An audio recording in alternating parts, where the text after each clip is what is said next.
मोठा कविता पाहिजे सर्व झोप होता. ऑपरेशन सांगितलं ओके. MRI करून 10-15 वर्ष झाले का? तुम्हाला बिना MRI सांगतो ना काय झालं.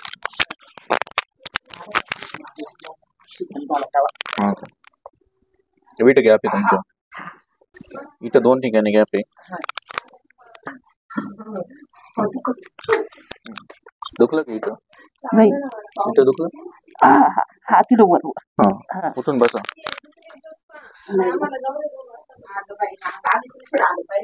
हे बघा तुमच्या मणक्यामध्ये मानेमध्ये C4 C5 मध्ये गॅप आणि कमरामध्ये L4 L5 मध्ये गॅप. आता मानेमध्ये गॅप पडून तिथं रक्तपुरवठा दोन्ही ब्रेनला छातीला पाठीला शोल्डरला हाताला होत नाही म्हणून हा दुखतो. एवढं दाबले दुखतो दाबले दुखतो मानेपासून हात दुखतो जड पडतो रग लागते कळ लागते मग येतात. याला म्हणतात सर्व्हायकल स्पॉन्डिलोसिस. बसून उठले काही चक्कर येतात. या खांदे झोपले हात जड पडेल मग येतील दुखल. या गोष्टी झोपले हात जड पडेल दुखल मग येईल. हा झाला मानेचा प्रॉब्लेम. हा प्रॉब्लेम होतो उशा 2-2 घेणं मान मोडणं डोक्या वजन घेणं हाता वजन घेणं येणे.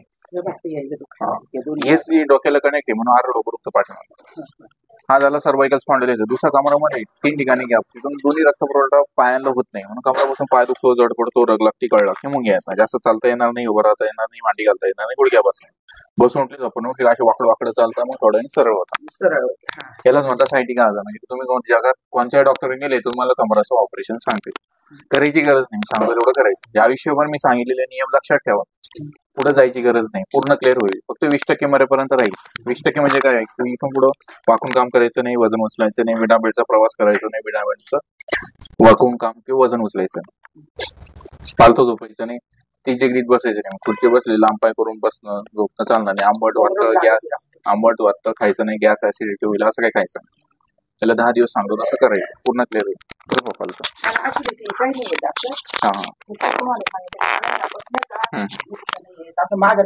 सगळं होईल. सांगितलं बेल्ट आहे कमराचं तुमच्याकडे पहिले घेऊन टाका.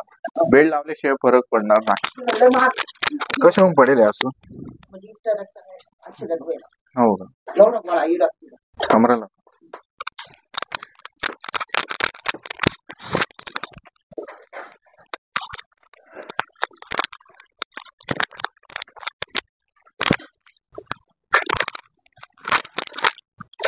लूज कुशल झोपा माझ्याकडे काम कर. कुशल झोपा सारखं पुढं अशी आहे. उठा पाय इकडे डोकं इकडे उठा